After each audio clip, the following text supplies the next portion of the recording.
Hello, welcome to Betfred's football show. So much to talk about this week. Protests at Old Trafford, an all-English Champions League final and Premier League football this weekend. I'm delighted to welcome Dom McGuinness from TalkSport, and Paul Parker is on Skype ready to give his views.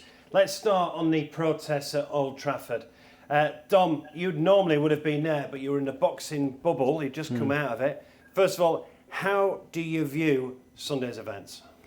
I think, like everybody else, you can't condone the yobbish behaviour, the police officers getting injured and all the rest of it, bottles flying. Obviously, some of the behaviour was completely out of order, breaking down doors, all of that.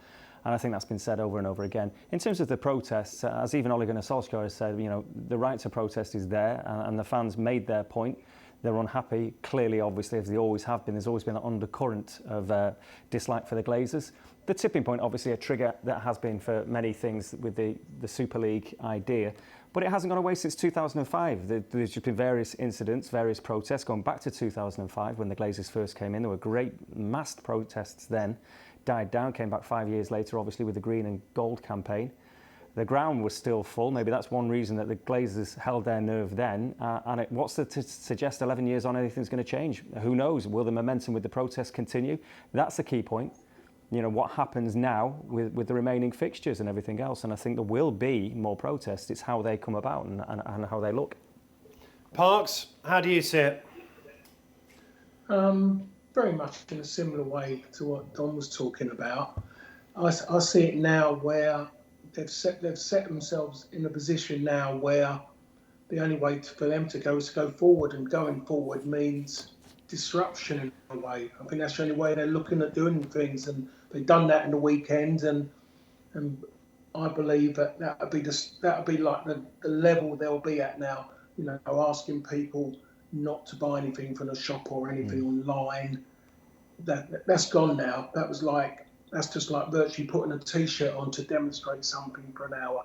They want to make things big, things that are going to affect Manchester United as a football club. And one of those things, as just mentioned, may be about games, disrupting games. And I can relate to where they're going, because it's been going a long, long time. And this is the biggest it's ever got. And when someone's interviewing one of the owners in America about this situation, rather than talking about United winning something or not winning something, then it tells you that it definitely has moved on.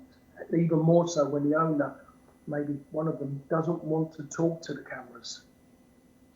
Is that one of the big problems we've got now, the complete lack of communication? Yeah, I mean, there's been a direct communication from the United groups to try and get hold, obviously, of the Glazers. I mean, when they came in 2005, there was the big statement that they would communicate with the fans. That clearly has never happened. There was the statement recently after the Super League debacle, but that's not going to appease anybody. That's literally John Glazer then said that he accepted greater need for greater communication, didn't he? Well, again, that wasn't the case, obviously, when reporters are doorstepping Avram. So the communication is key. If there's any way out of this in terms of to settle things down from a United perspective, then the United fans are going to have to know what their intentions are if they're hanging around, and if so, what's going to happen with this debt, and et cetera, et cetera. So without communication, if it stays as it is, then the protests will continue in some way, shape or form. And that's the big issue now. What do the United protesters do? Do they try and stop games again? Do they try and prevent United from finishing the fixture list this season, which would cause all sorts of problems? Can they really do that now, with the police now being completely in tune with what they might try and do? Do they try and attack sponsors? Do they try and disrupt sponsors? Because obviously hitting the Glazers in the pocket is the idea. Now, as Paul mentioned before, just asking people not to spend anything at Old Trafford, that won't work, particularly when pre-pandemic, thousands were spilling in from all corners of the globe that didn't have the same sentiment, particularly as the local fans, the ones that have been outpriced, the ones that are in pubs every Saturday and Sunday watching United because they can't afford to get into Old Trafford, which is half a mile away. They're the people now that are leading these protests, the people on the ground here in Manchester. Parks, you're talking there that peace is probably not achievable at the moment. Sorry? You're talking like peace between the Glazers and the fans is just going to be unachievable. I don't think it can be, to be honest, really. I think the fans want them gone. Whatever they want to say, whatever they want to put across to try and heal the situations, I don't think they want to listen to them anymore. because they didn't want to talk about it before. They didn't want to talk about the situation with the loading of debt on the club. They bought the club, you know, in a way that should never been allowed by the Premier League, should never been in a position to buy the football club. That's where the Premier League had let down everyone in the Premier League, everyone in football really, by allowing this situation to happen. Manchester United are feeling it as a football team, as a football club. They're feeling it everywhere. But I think even if they wanted to talk and put something out and say, this is what we're going to do now, I think it's too late for that, Mark. I really do. That's, you know, it's like after the horse has bolted, which is quite worrying, really, if they were to go down that line. What will the players be thinking right now, Parks? Because we know supposedly Harry Maguire and Luke Shaw went to see Ed Woodward about a European Super League. Yeah, well, I mean, that might have just, you know, all a little bit, you know, like a pantomime, that one, I think, really. Them going on. I just think it's the case that works out well for the media, in my opinion. But the players, as footballers are, they'll get on and do their job. They know they've got so many games left. Hopefully they'll have a final to look forward to. That is the be-all and end-all. Get to a final and look forward to the final. Because at the end of the day, a lot of those fans, as much as anything, they want their football club to finish as high as possible and as close to City as possible. And they want to win a trophy. And to win a European trophy for Man United is still a very, very big thing. And how tough is this for Ole Gunnar Solskjaer, Dom? Well, it is a very difficult situation. He spoke about it yesterday, and again, you know, he was one of the ones that was with the fans when the Glazers were coming in way back. So it has put him in an awkward situation. But it's interesting with what Paul alludes to there as well, in terms of, you know, there's been a lot of criticism about the protests. People accusing the United fans of just saying, oh well, since Fergie left, no trophies, therefore protests. If it was all swimmingly going well on the pitch. But, you know, the same protester could say, well, hang on a minute, when United were absolute top dogs in 2010, that's when the Green and Gold campaign was going on. So, you know, United fans were protesting when they were winning everything. So, it does accentuate things when Manchester City are doing what they're doing with all the investment that they've had, the players that they've got, they look like they could win a kind of treble. Then Liverpool, new training grounds, and you could go through the list. So that's why it's more to do with the investment, not necessarily winning trophies, although, of course, if the team isn't doing it, it does highlight everything, and you do get more of this. There's no doubt about that. But Solskjaer, I think he's doing exactly what he can do. You know, I think everybody knows that he has the supporters' interests and the team's interests at heart, but he's in a situation where that's his boss. How much can he possibly say? They're the guys paying him a very fat salary. What can he do? Well, let's hear from Ole Gunnar Solskjaer. This was yesterday because, of course, they're playing Roma in that second leg tonight. This is what he said. It was a difficult day for us. Of course, we wanted to play. We wanted to beat Liverpool for the fans even, because our job has to be on getting good performances, good results on the pitch. That's the players' focus. That's my focus. And but as I said before the game, we have to listen. We have to hear the fans' voice. It has to be it's everyone's right to protest. It has to be in a civilized manner, though. It has to be in a peaceful manner. And unfortunately, when you break in, when police officers get injured, scarred for life, that's too far. That's one step too far, and unfortunately, that is now. When it gets out of hand like this, it's a police matter. It's not about showing your opinions anymore.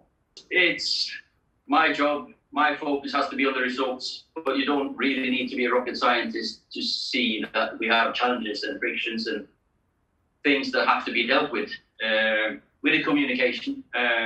Other individuals than me, of course, have started already with discussing with the fans, communicating with fan groups, which is going to be massive for us going forward. I think the players have done terrific to be where they are. I would be sad if the players got the season or all the good work they've done disrupted. So our focus is on playing well and getting to a final now. Ole Gunnar Solskjaer, we have to listen to the fans. Everyone's got a right to protest. It's got to be in the right manner, a peaceful manner. Dom. Yeah, precisely. So he's backing the fans' right to protest, which I think is as far as he can take it, isn't it, really? He's basically saying he understands the frustrations, but it's got to be in the right manner, meaning, there's no room for the yobbery, there's no room for the violence, and there's no, I think some of the individuals that caused problems had probably been on the beer too much, and these are the things that just, it puts a bad light on what was a powerful protest that, for the vast majority had done it with the right intentions, with the right reasons, and that's what he's aiming that at. But again, he's kind of trying to say, look, I'm with you, but I'm not. I can't be, he can't be, can he? How can he be? Parks, what do you make of Ollie's response? As Don was saying, he can only go down a certain way because he's the manager. People will be critical of him because they're saying he should be speaking out, but common sense says, and the real people know that he can't. He can go to a point where everyone sees that he understands it and he gets it, which he would do because he was a great player for the club. He spent a long time at the club, so he knows it better than most. On the other side of it, with the protest, we can talk about protest and them being peaceful, but the people out there, the ones who are really, really been behind this for maybe those 15, 16 years, will say, we've been doing these protests, we've been peaceful, where has it got us? And then the answer will come, and that is that now they've been noticed for what's gone on. Yes, there was a yob element. Yes, there were serial protesters who suddenly turned up and decided maybe that they'll walk onto a football pitch just because they can. But people have noticed it now. It's been talked about. And I think they'll come out and say, a lot of them will, would that have happened if it was a peaceful protest? But what is the end game, Parks? How can this get sorted? Because, we can't have scenes like that inside Old Trafford ever again, can we? No, it should never happen again. And that's down to security and the police to stop that happening. The best ever end to all this would be if the Glazers decide to sell. And great, everyone would celebrate if they decide to sell. But the problem is, it's not like trying to sell a 3-bedroom house in a nice area for cheap money. It's a lot of money. And those people who have got that kind of money are not round the corner. There is certain people who would love to have that club, but no one wants them to run their football club. So, sometimes, as the saying goes, you have to be careful what you wish for. But at the moment, the fans are wishing for the Glazer family to relinquish everything from the football club. What is the solution, Dom? Well, in an ideal world, United fans would want some local billionaire who loves United to say, this is what I've always wanted, and to come in with, and probably, try and bring other supporters on with him on a board. And, this 50+1 German model is interesting, but I don't really see how that would work in this situation. I mean, if there was a consortium, which we've heard about before with the Red Knights, again, a collection of individuals, is that realistic? Is that serious? Could a consortium like that, not necessarily them, but a consortium like that of United fans, could they come together and make an offer that the Glazers would accept? I mean, who knows? I mean, can the Glazers just tough it out again and think, well, no, they're trying to raise a £10 billion club here. They're trying to build a £10 billion business. And if that's the case and they're determined, then who knows what the answer is. But that would be, obviously, some kind of preferable outcome would be to have United people, extremely wealthy United people, come on board and take back control with some fan people, maybe a share issue as well for supporters to get more involved, like the German model. And is that the only solution? Can the Glazers turn it around with better communication with the fans? The other solution, there could be other owners. I mean, the Saudi money could come in, but would that necessarily be what everybody wants? Would it be better than the Glazers? Who knows? But then it would raise other issues then that we've seen before. And again, the ownership thing is it's a crazy subject and it's not going anywhere. And I think that... Is this for the Premier League or even the government now? Well, I think it should go to the very highest authority, I think, to prevent situations like this, because disrupting games of football and stopping games of football that have such a global significance like United, Liverpool, It's some statement. It's where that statement goes now. And again, it causes a massive problem, a massive knock-on effect on everything. I mean, you're talking about, it goes down to the minutiae of all sorts of things, like staffing for things, staffing for police, staffing and holiday requests and all these little things. It sounds like a little thing, but it's not. It's a big thing. So when things are being disrupted, there's a massive knock-on effect. Well, one thing we know definite now, Parks, is that Manchester United have got 4 games in 8 days. Roma tonight, Villa away on Sunday, then Leicester Tuesday, and then the rearranged Liverpool game a week tonight. 4 games in 8 days. Well, if they go and, as they should do, get themselves sorted this evening and get through to a final, they'll be on a massive high. And they're going to want to get out there and play games of football. Just leading up to it, everyone's going to want to be involved and be around it. Ollie's then got a big problem. He's got players who want to get there and enjoy the moment, and trying to then figure out, but I can't afford for him to be injured. Then he'll go back to thinking about that resting one before games, before certain games. So he's going to want to finish second. He's not going to want Leicester or Chelsea to go beyond him now in the position. He's worked too hard to be second in that league. So he's going to have to really sit down and think about how he wants to go about this end of season. Now, it hasn't worked out the way he wanted, in the sense of that many games prior to a Europa League final. Fingers crossed, of course. So it's a difficult one for him after, but as the saying goes, you take one game at a time, and that's the one this evening, and then you worry about Villa when that game's finished. And what do you want to see from tonight then, Parks? A professional performance, a clean sheet, a 1-0, 2-0? Yeah, it has to be. It has to be something. We've seen 2 great performances. I thought Chelsea's last night, even though Real Madrid are not the Real Madrid, as you know, I thought their performance was steady. It was perfect in the way they'd done it. Man City's was an outstanding performance, the way they performed in that game. Under severe pressure from a very petulant PSG, they handled themselves very, very well, except of course Zinchenko, who totally lost the plot a little for about 5 minutes. But that's the kind of performance he's going to want from his players. They're virtually almost there, but you still got to start the game right, and don't start believing that you're in the final already. You're going to have to start right and not give that team even a corner in the first 10 minutes. Let them know but they're not going to get anything. A professional performance, that's what Ollie will want tonight, isn't it? Yeah, I don't think Ollie would care if it's a boring 0-0, whatever it is, it doesn't matter. Just they've done the hard work now. 2-1 down in the first leg, and to come back the way they did was fantastic. So that's been done. Just got to see it out and then, prepare for Gdansk. And I think second place is really important in the Premier League. It's a massive statement, I think, for Ole Gunnar Solskjaer. It's not so long ago that Jose Mourinho was telling us all in the press room at Carrington that coming second with Manchester United was one of his greatest ever achievements, and we all thought, yeah, right. But a couple of years on, we understood what he was saying. Now, Solskjaer's got United back something on track. Now, I'm not saying that anywhere like the finished article.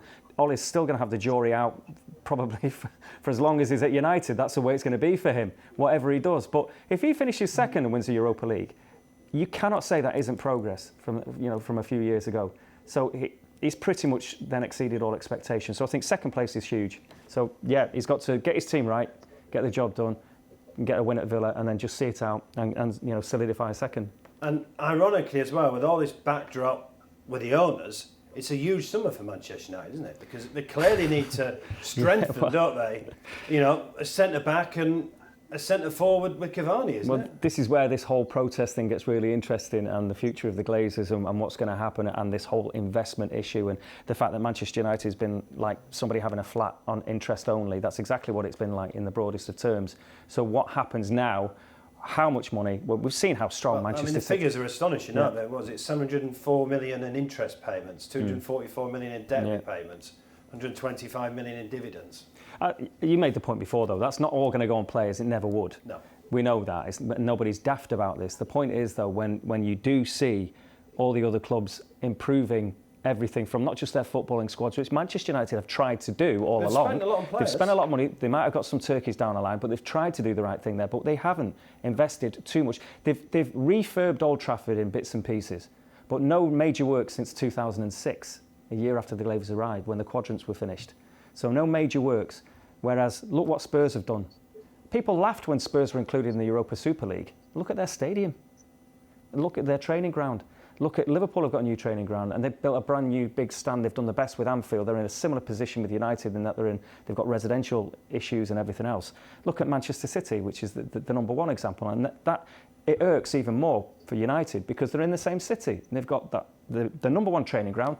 Carrington was completed in the year 2000, United's training ground. That's now dated. Whereas the City Academy is off the scale. They've got their own stadium on there. That's the model that United should have. You know, the United's women's team, they train at League. They train at Rugby League ground. Why is it not all in-house like Man City? Why aren't they got a training ground stadium like Manchester City? You know, Barcelona had one of them. 50 years ago? So these are the things that, again, when you look at the investment, you look at the debt and everything else, it's that as well. The creaking Old Trafford situation and everything else. And, you know, everyone else has been improving steadily. Parks, if Manchester United do get to the final like we fully expect, who will they play then? Villarreal or Arsenal? I've got that feeling it's going to be Villarreal. I really do. I just think Emery, there's something about him and this tournament, and he'll know Arsenal. He'll know everything about the mentality of quite a few of those players. I really do think that he's going to get through. Every time he's got in this position, he's gone and done a job. And yeah, I just believe they're going to do it. Arsenal are fortunate to have scored that away goal. I think that's made a difference by them doing that. So I do fancy them, Villarreal. We do know that it's definitely an all-English for the Champions League final. Let's talk about Man City first of all. That was a fabulous performance on Tuesday night. Incredible. Pep's just got them now looking sensational. It was, you know, again, the way that they did a number really over the two legs was extremely impressive. And you know, even when it started getting petulant and everything else, you know, they held their nerve. They didn't get silly. They didn't retaliate. They kind of, apart from the obvious kind of, but they didn't lose their heads. Whereas PSG completely lost theirs. Everything about that City team now, because of defensively they look so good with Stones and Diaz. Ederson's been fantastic, really, bar the odd very tiny blip over the course of the last few seasons. They just look brilliant at the back, and we know what they've always had that incredible talent going forward.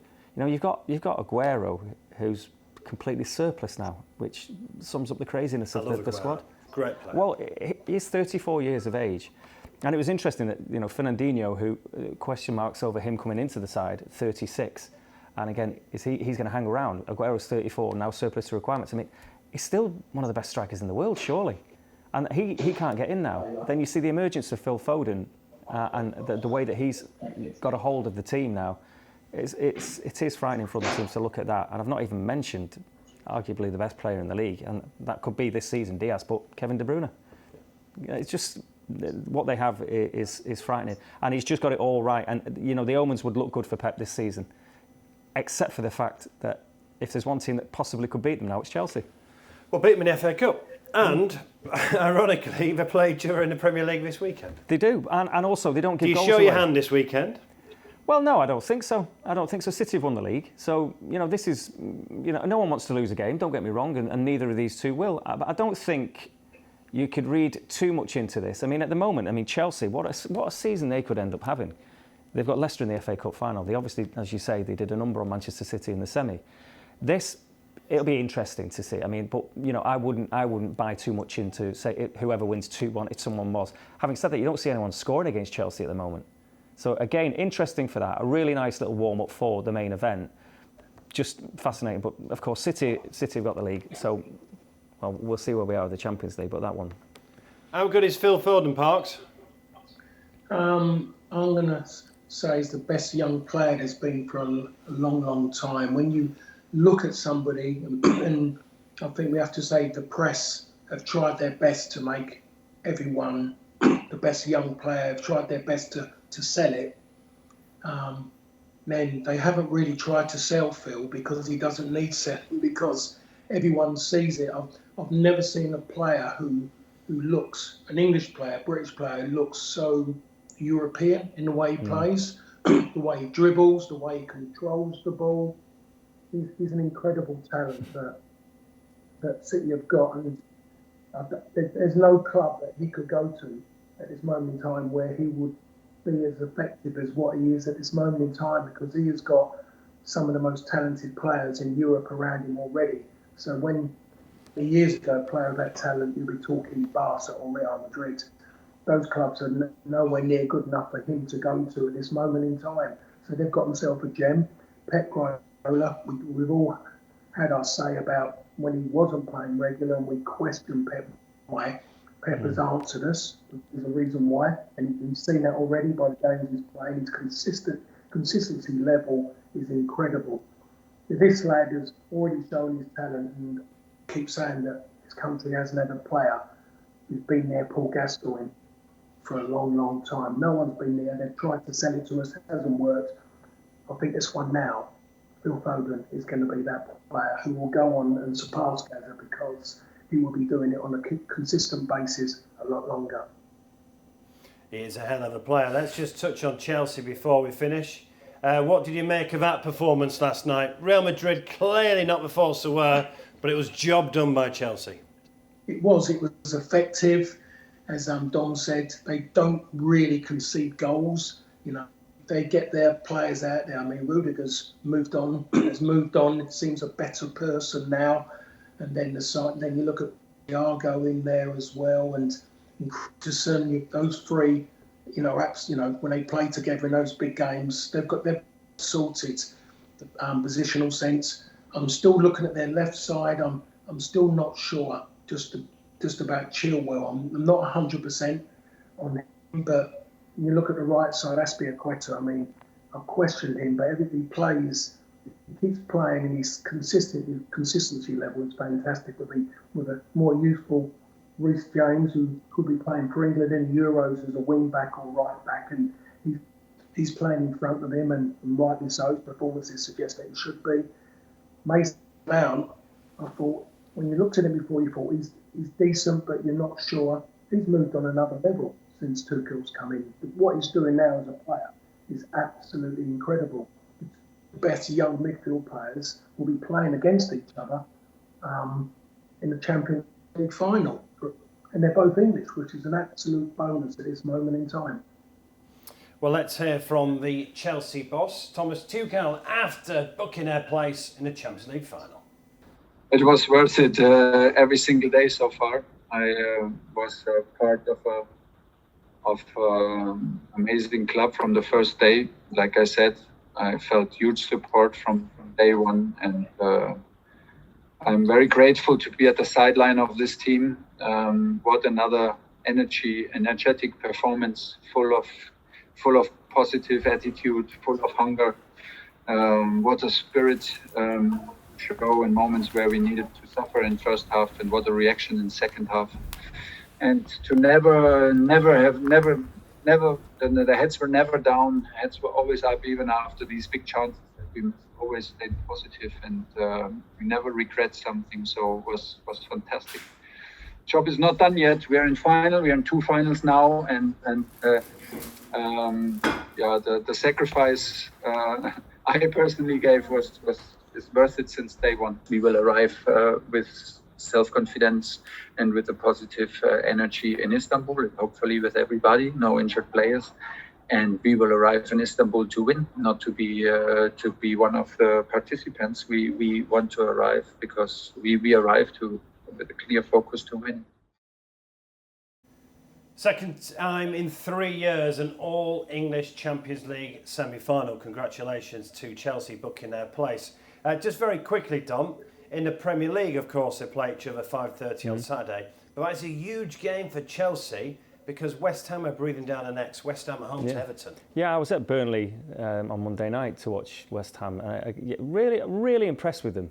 Just thought the way they play, the way David Moyes has got them playing now, he deserves a lot of credit. It makes you think that, had he risen to the challenge at United, what he could have achieved there. It just made me think, because looking at some of the talent they've got and the way they move, and Lingard we know about, obviously, but the way that he was playing, and Benrahma and Antonio, fantastic to watch, really good to watch. So I wouldn't rule them out yet. Again, that's the thing. I wouldn't look at this game for the Champions League final. I'd look at this game, as you say, just for points. And yes, if you look at the table now, Chelsea, they are 3 points better off than West Ham. But West Ham, they've got a clear motive here Are Chelsea going to have their eye off the ball after the European adventure? They've celebrated in the final. We've seen it a million times before. Or are they going to stay hungry? Tuchel seems to have the right kind of head on his shoulders to keep them where they should be. Fascinating, hard one to call. Are Chelsea going to finish in the top 4, Parks? Or could West Ham hit them? Or Spurs at a push? No, Chelsea will definitely finish in the top 4. The manager, he will demand that. He will demand that they finish the best he can. It's his first season in English football, and he wants to make it as good as possible. Already, you'd have to mark Chelsea down for next season to compete to win the Premier League. Their form suggests that, and when you look already, their coach, he's just absolutely just the icing on the cake at this moment in time. But for West Ham, it's been a great season. They've been limited with a little bit in recent weeks with injuries. They've got over that. David Moyes has done well, done really, really well. How certain players have reinvented themselves. Getting Lingard there come just at the right time for West Ham. He added something different. But when West Ham play with those players who are so fluid, with like Van Zini, Ben Rama, and a Lingard in there, the movement was incredible. And for me, the signing of the season, Soufal, right back, £5 million. Incredible signing. Gents, we're running out of time. Thanks for giving in your opinion, which obviously there's been so much to talk about this week. And well, we could be here for 3 days, Mark. Oh, it's going to go on, isn't it? I can't see a solution to it at the moment. No, again, yeah. There's been so many stories in the last couple of weeks as well. It's like one thing after another. But this whole this protest story and everything else, it's going to be one to watch. I mean, ironically, Parks, we've got a Champions League final with 2 teams that wanted to scrap the Champions League and start their own one. Yeah, well, we've got 2, maybe we call them clubs. When we talk about teams, we're talking about players, and they wouldn't think that way. The players would love the competition. They love the glamour that goes with the Champions League. They want to earn the right to play in these finals, not by playing these kind of games every single week. It doesn't work. It disappears as competitive football if that was to happen. Well, let's finish on that message. So the players want to play every week, and they want to play in competitive football matches, and they want to earn the right, don't they, Dom? Let's finish in on Istanbul. That. Yeah, well, that's another story. Shouldn't be in this country. We've run out of time. Anyway, thanks for watching. And if you're having a bet this weekend, or tonight in the Europa League, of course, please keep it fun, gamble responsibly. See you next Thursday.